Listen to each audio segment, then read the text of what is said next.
They hired me to translate, which is a polite way of saying they thought I was furniture. I have made my peace with that, mostly.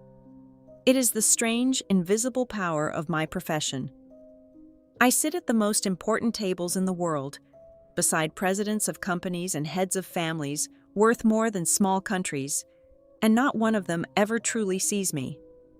I am a service, a function, a voice that turns their words into someone else's words and back again. People guard their secrets from everyone in the room except the interpreter, because the interpreter does not count as a person who is listening. That is the first thing you should understand about me. I am the most invisible person in any room I enter. The second thing you should understand is that I speak 7 languages, and the people I work for almost never know how many. My name is Lena Cho. I am 29 years old, and I am one of the best simultaneous interpreters in the business, which is a quiet, well-paid, anonymous business that operates in the gleaming rooms where the real decisions of the world get made. Mergers, acquisitions, the buying and selling of companies, and sometimes of people's whole lives, conducted in 4 languages at once across a polished table, while someone like me sits slightly to the side and makes it all intelligible. The night this story begins, I was working for a woman named Eleanor Reyes. Eleanor was the founder and chief executive of a company her family had built over 3 generations, a beautiful, profitable thing she had spent her life protecting, and she was about to lose it, though she did not fully know that yet, because she had walked into a negotiation believing it was a partnership when it was in fact an ambush. The other side of the table was the Della Rosa family. If you move in the world, I move in. You know the name. Old money, the kind that has been rich so long it has forgotten how to imagine being anything else. They had come, ostensibly, to discuss a joint venture with Eleanor's company. They had brought their patriarch, Matteo Della Rosa, silver and smooth and charming, and his daughter Bianca, who was beautiful in the cold, expensive way of someone who has never once been told no. And they had brought their own people, and assumed, the way these families always assume, that the interpreter on Eleanor's side was a piece of equipment. The meeting was conducted in English mostly, with me rendering the finer points into the languages each side preferred for precision. Eleanor's English was perfect. The Della Rosa's English was perfect. So when Matteo Della Rosa wanted to say something he did not want Eleanor to understand, he turned to his daughter and said it in Italian, right across the table, smiling at me while he did it. He said in Italian, "She still thinks this is a partnership. Keep her talking about the valuation. By the time she sees the debt clause buried in Section 9, the company will already be ours. Her grandfather built it, and this fool is going to hand it to us across a dinner table." Bianca laughed, a light, charming laugh, and answered him in Italian. "She has no idea. Look at her, so grateful we came. Almost a shame." And then Matteo Della Rosa turned to me, the interpreter, the furniture, and said in his warm and perfect English, "Please tell Ms. Reyes how delighted we are to be partners." I looked at him, and here's the thing he did not know, the thing none of them ever asked, because you do not ask the furniture about itself. I speak Italian. I speak it the way I speak 6 other languages, fluently, completely, with every shade of meaning intact. I had understood every word he had just said about how he planned to steal Eleanor Reyes's company out from under her while she smiled and thanked him for coming. I turned to Eleanor. I kept my face perfectly smooth, the smooth professional mask of a woman rendering one sentence into another. And I made a decision that would change both of our lives. "Ms. Reyes," I said in English, in the calm, even voice of an interpreter relaying a pleasantry, "they are not here for a partnership. There is a debt clause hidden in Section 9 of the document in front of you that will transfer control of your company to them. The patriarch just told his daughter so in Italian, because he does not know I understand it. I'm going to keep smiling now, and so should you. But do not sign anything tonight. I watched Eleanor Reyes's face do something extraordinary. For 1/4 of 1 second, it registered pure shock. And then, because she had not built and held a company for 20 years by being a fool, it smoothed back into a gracious smile, and she said warmly, "To Matteo Della Rosa, how wonderful. Though I wonder if I might have my lawyers review Section 9 before we go any further. One does like to be thorough." I saw it land. I saw the flicker of surprise on Matteo's face, the tiny recalibration, and I saw Bianca's beautiful cold eyes move to me, just for a moment, with the first faint question in them. It was the first time in my entire career that anyone at one of these tables had looked at the interpreter and wondered what she was. It would not be the last. Eleanor Reyes found me in the corridor after the meeting broke for the evening, and she did not waste time. "How much did you understand?" she said quietly. "All of it," I said. "Every word they said in Italian.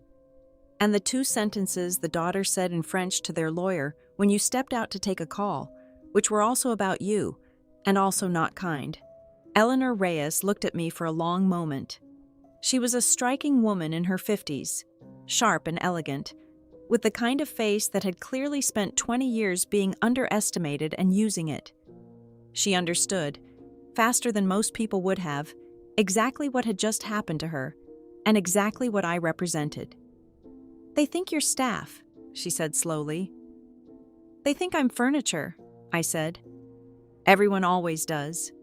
It is the most useful thing about me." She almost smiled. "Ms. Cho," she said, "I hired you through an agency for one evening to translate a contract. I am now going to ask you something completely different, and I will pay you accordingly. The Della Rosas have spent 6 months pretending to court a partnership with me, and tonight I learned from you that it was a hunt the entire time.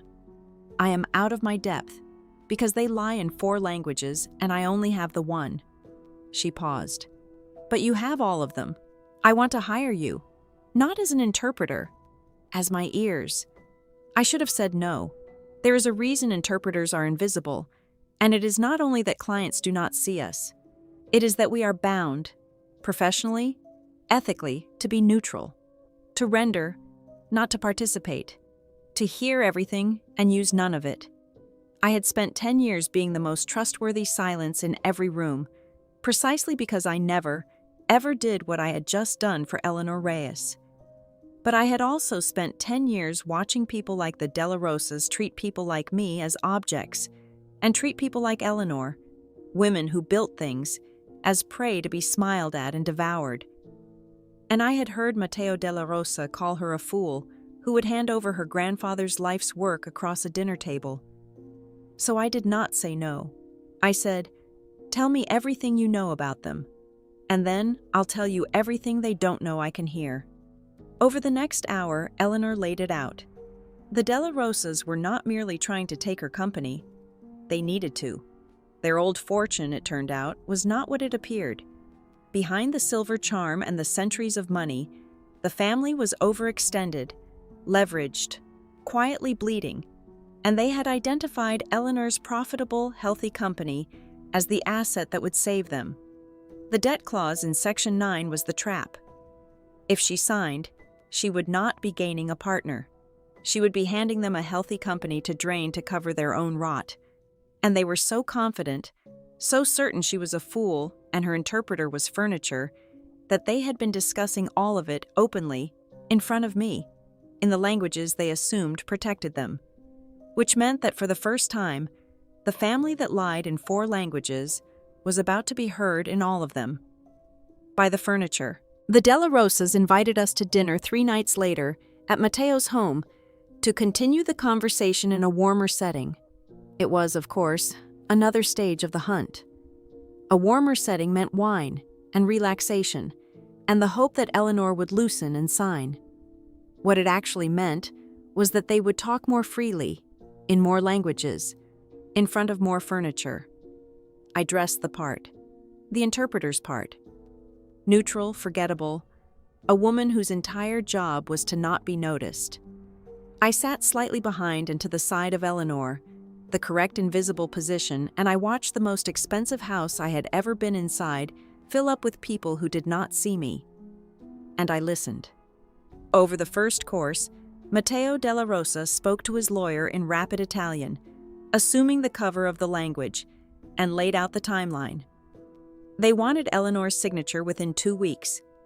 There was a payment they owed, a large one, coming due, and her company's assets were what they intended to use to cover it. He was specific.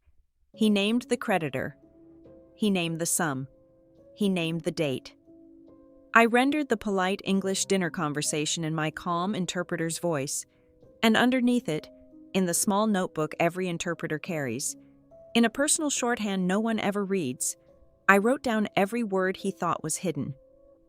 Over the second course, Bianca Della Rosa made a mistake that was even better. She was seated near a man I had been introduced to only as a family advisor, a quiet, well-dressed man named Victor, and at one point, sure that the only people who mattered spoke English, and the only person who spoke anything else was furniture, she leaned to Victor and said, in French, "Has he agreed? Is the man on Reyes's board still going to vote our way when the time comes?" And Victor answered her, in French, "He's agreed. He'll deliver the board when you need him. He hates her. He's wanted her gone for years." I did not change my expression. I have a great deal of practice not changing my expression. But inside, something went very still and very cold, because this was bigger than a hidden clause. The Della Rosas had bought someone on Eleanor's own board. They had a traitor inside her company, a man who would betray her when the vote came. And Eleanor did not know. I waited until the dinner ended, until we were in the car, until the doors were closed. "There's more," I said. "It's worse than the clause. They have someone on your board, a man who's agreed to deliver the board vote to them. He's wanted you gone for years, apparently." Eleanor Reyes went very still beside me. "Did they say a name?" she asked. "Not at dinner," I said. "But they will. People like this always do, eventually, because they cannot conceive that anyone is listening. They have spent their whole lives speaking freely in front of the help." She turned to look at me, and I met her eyes. "Keep me close, Ms. Reyes. Take me to every meeting. Let them keep believing I'm furniture. And sooner or later, one of them will say his name out loud, in a language they think you don't speak, and I will hear it. I want to tell you how I became what I am, because it matters to what happened next. I was not born to the gleaming rooms. I grew up the child of immigrants, in a small apartment above the restaurant my parents ran, and I grew up between languages, the way so many children of that life do. My parents spoke to me in our home language. The world outside spoke another. The customers in the restaurant spoke a dozen more, and I learned, very young, that languages were not just words. They were rooms you could enter, and most people only ever lived in one. I had a gift for the rooms. By the time I was a teenager, I had collected languages the way other children collected anything, greedily, easily, completely. And I learned something else, too. Something that shaped my whole life. I learned that when you can understand people who do not know you understand them, you see the truth of them. People are one person in the language they think you share, and another in the language they think hides them. The kind face that turns cruel the moment it switches tongues. The polite customer who insulted my mother in a language he assumed she didn't speak, while smiling at her. She spoke 6 languages, my mother. She understood every word. And she kept smiling and served his table, because we needed the money, and she taught me, that night, the most important thing I know. "Let them think you cannot understand," she said. "It is the only time people tell you the truth." I built a career on that lesson. Interpreters are paid to be invisible, and I was better at being invisible than anyone, because I had been practicing my whole life. I sat in the rooms where fortunes moved, and I heard the true things people said when they thought the furniture could not understand. And I kept all of it, neutral and silent, and I told no one, because that was the job. For 10 years, I never once broke that silence. And then I sat across from Matteo Della Rosa, And I heard him plan to devour a woman who had built something real and call her a fool for trusting him. And I thought about my mother smiling and serving the table of a man who had just insulted her in a language he thought was a wall. And I decided I was done being a wall people could say cruel things behind. I was going to be a door instead. One that opened at exactly the wrong moment for exactly the people who deserved it. Eleanor Reyes took me everywhere after that. To every meeting, every dinner, every gleaming room. Her quiet interpreter, always slightly to the side, always forgettable. The Della Rosas grew used to me, the way you grow used to a lamp. And they talked. God, how they talked, in Italian and French, and once, memorably, in German, when Matteo brought in a financier from Frankfurt, and the two of them discussed, over Eleanor's own conference table, exactly how they would strip her company for parts once it was theirs. I understood every word. I wrote it all down. And every night, in the car, I gave Eleanor Reyes the truth that had been spoken in front of her all day, in the languages meant to keep it from her. We were building something, she and I. A record. A perfect, detailed, dated record of a conspiracy, assembled entirely from the things powerful people said in front of a woman they were too arrogant to see. All we needed was the name of the traitor on her board, and one careless sentence, in one more language, was about to give it to us. The name came at a gala. The Della Rosas loved a gala. It was where they were most themselves, most expansive, most certain of their own untouchability, surrounded by the beautiful and the wealthy and the staff who did not count. Eleanor was invited because they were still, publicly, courting her partnership. I came as her interpreter, in case any of the international guests required one, which was a thin excuse, but the Della Rosas did not question the presence of furniture. I spent the evening drifting at the edges, holding a glass I did not drink, listening. I heard a great deal that night. I heard Bianca Della Rosa tell a friend, in French, that the Reyes deal would close within the month and save the family, and that afterward she intended to fire everyone who currently worked for Eleanor. I heard Matteo reassure a nervous investor, in Italian, that the cash crisis was handled, that a healthy company was about to fall into their hands. I collected all of it, calm and invisible, the furniture at the feast. And then, near the end of the evening, I saw Matteo Della Rosa draw a man aside into an alcove, and I recognized the man, because I had seen his photograph in Eleanor's files.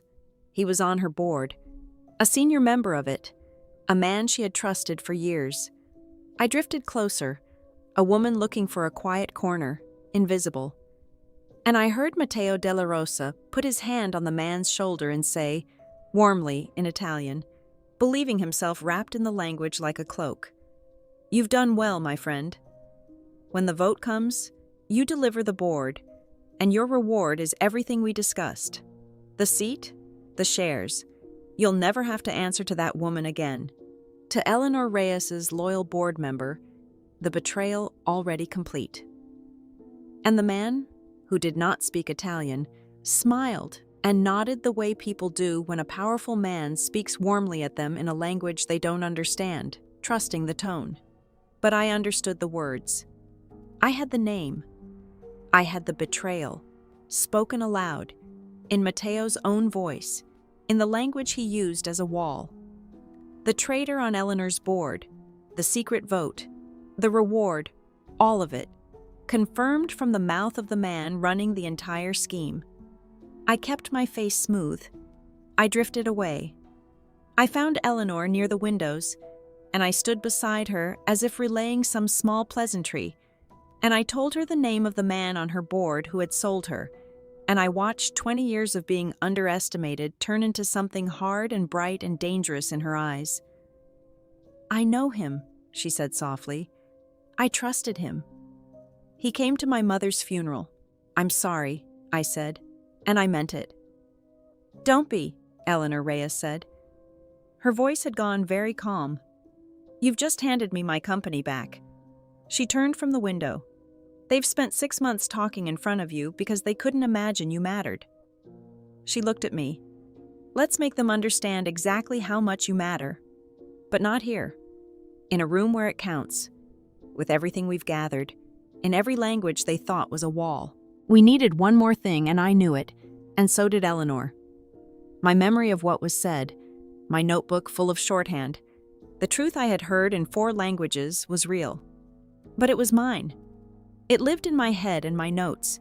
And a notebook kept by an interpreter who had broken her own neutrality to help one side was not, on its own, the kind of thing that wins a war in a boardroom or a courtroom. The Della Rosas would simply call me a liar, a disgruntled contractor, a woman who made up foreign conversations no one else had heard. We needed the things I had heard to point at things that existed in the daylight. Eleanor brought in a lawyer for that. His name was Daniel Okafor, young, sharp, and honest in the way that is almost inconvenient in his profession, and when Eleanor explained what I was and what I had heard, he did not laugh, which I appreciated. "Let me understand," he said carefully. "You have been sitting in these meetings for weeks, and the Della Rosas have been discussing the entire conspiracy in Italian, French, and German, believing Ms. Cho cannot understand them. And Ms. Cho understands all 3. 7, actually," I said. "But yes, those 3 are the relevant ones." Daniel Okafor was quiet for a moment, and then something like delight crossed his face. The delight of a man who has just been handed an extraordinary thing. "Ms. Cho," he said, "do you understand what you are?" They have been confessing, for weeks, in front of a witness who understood every word, while believing they had no witness at all. He leaned forward. "But here is what we need. Your memory tells us where to look. Now we make it real. Every creditor you heard them name, we verify exists. Every sum, every date, every board seat promised. We find the document, the transfer, the email that matches. Your ears are the map. We dig up the proof the map points to. Then let's dig," I said. And we dug. It worked the way Daniel said it would. I told him the name of the creditor Matteo had spoken aloud at dinner, and the sum, and the date, and Daniel's people found the loan, real, verifiable, exactly as I had heard it. I told him the name of the board member from the alcove, and the shares and seat he had been promised, and Daniel found the quiet correspondence, the suspicious meetings, the trail that matched the betrayal I had overheard. I told him about the German financier and the plan to strip the company, and there, too, was a document, an email, a real thing in the daylight that lined up precisely with the words spoken over Eleanor's conference table in a language meant to hide them. Piece by piece, the things I had heard became things you could prove. The map I carried in my head became a treasure laid out on a table, dated and documented and undeniable. The Della Rosas had built their entire scheme on the certainty that no one was listening. They had been wrong about one woman in the corner of every room. And now that woman, and an honest lawyer, and the client they had all called a fool, were about to walk into a room and play their own words back to them, in every language they thought was a wall. Before the final room, there was one more conversation, and it was the one I think about most. Bianca Della Rosa came to see me. I do not know how she found where I was staying. People with that much money can find anything. But she appeared one evening, beautiful and cold and certain, and she did something her father would never have done because her father could not imagine the furniture mattering enough to bother with. Bianca had started to wonder about me. "May I come in?" she said, and did not wait for an answer. She studied me with those expensive cold eyes. "You're very good, you know, at being invisible. I've watched you for weeks and I almost didn't notice it myself. The way you're always there and never there." She tilted her head. "I wonder, sometimes, what you hear." I made my face the smooth professional blank it had been my whole career. "I hear what I'm paid to translate," I said, "and I keep the rest. That's the job." "Of course," Bianca said, smiling. And then, watching me very carefully, she said something in French. Softly. "A test," she said.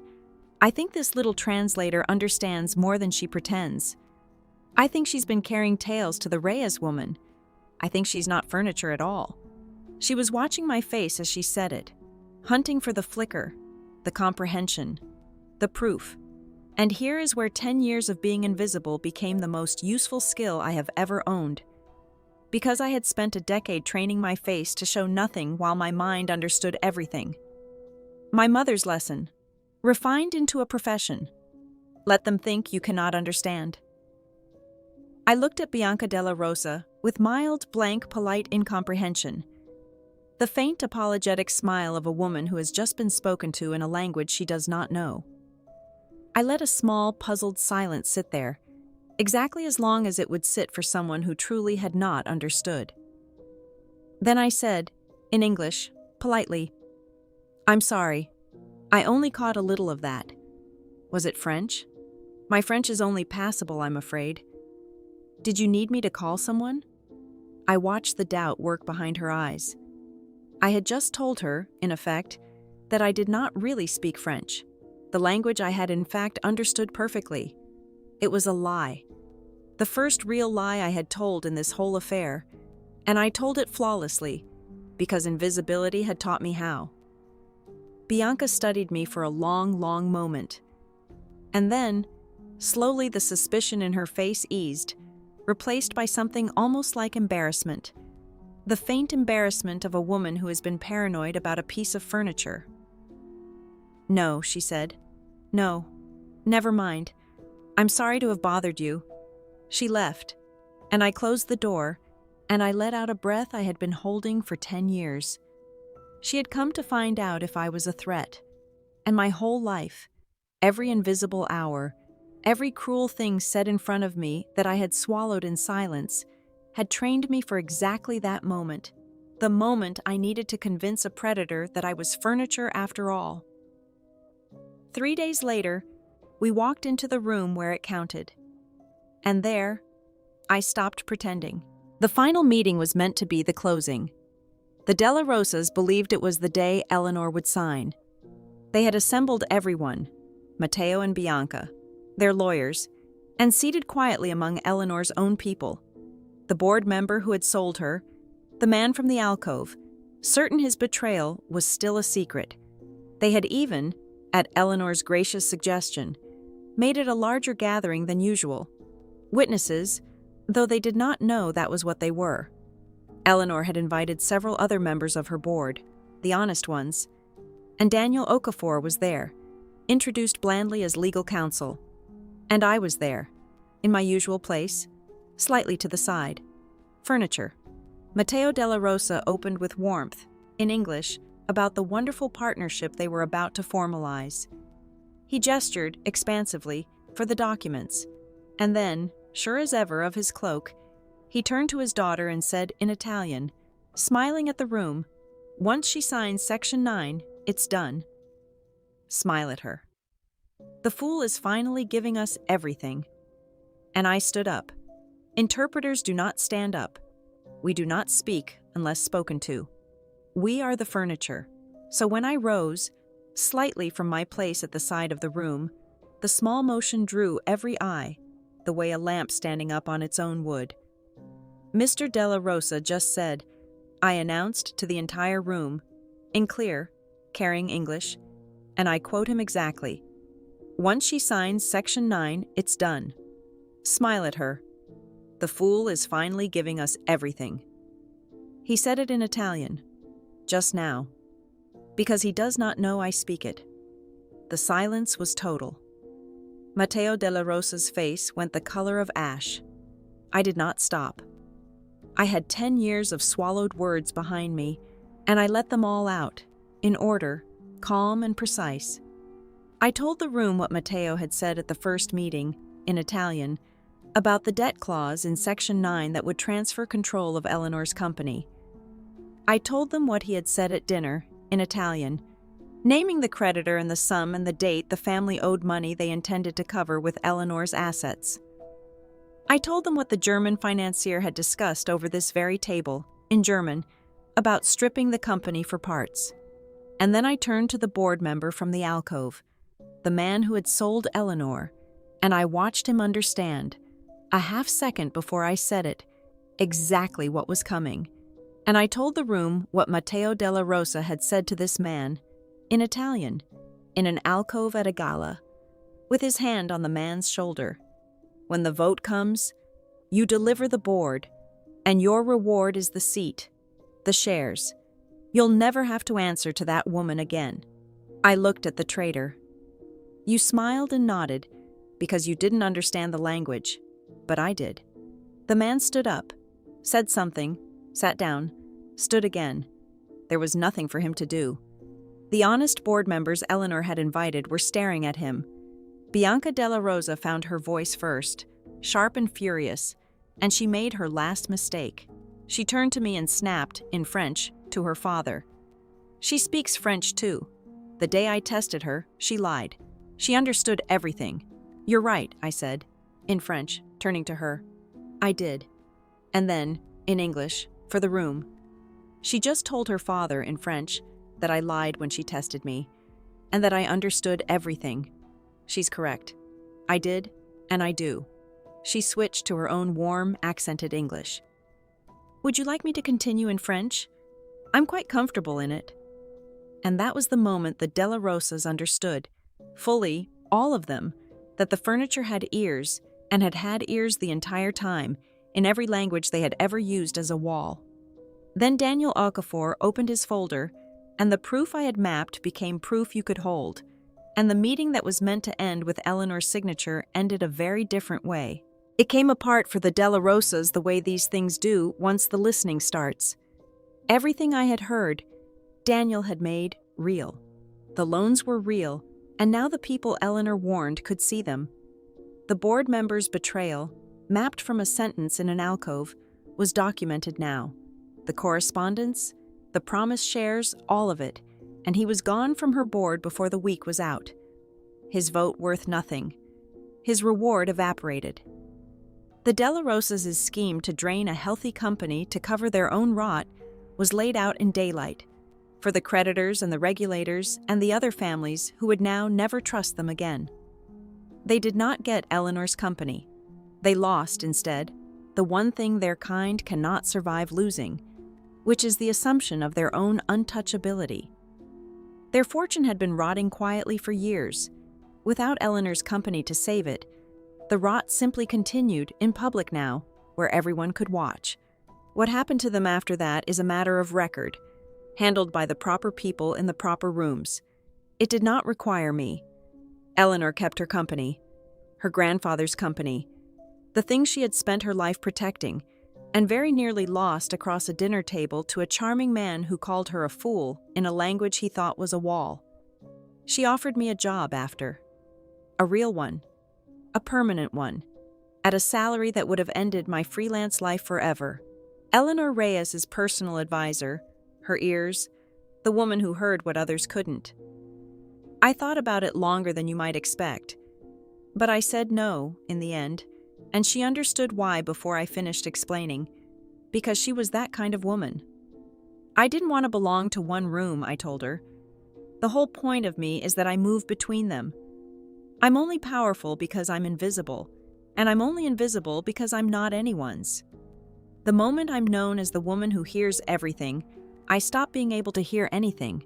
She laughed at that, and shook my hand, and told me that if I ever changed my mind, the door was open. And then she did something none of my clients had ever done in 10 years. She thanked me, not as a service, but as a person. She looked me in the eye and thanked Lena Cho, by name, for hearing her when no one else could. I went back to my work. The gleaming rooms, the polished tables, the fortunes moving in 4 languages, while a woman sits slightly to the side, neutral and silent, turning words into other words. I am still furniture, to most of them.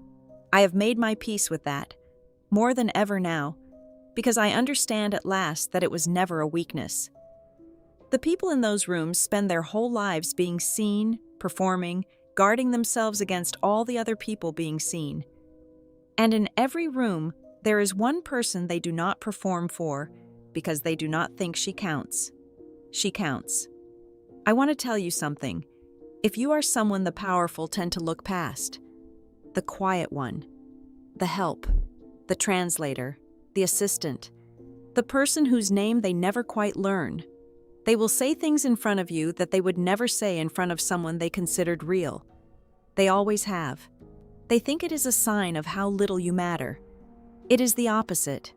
It is the greatest power there is, and they hand it to you for free, every single day, because they cannot imagine you are listening. Listen. My mother served a man his dinner with a smile. The night he insulted her in a language he thought she didn't speak. She understood every word.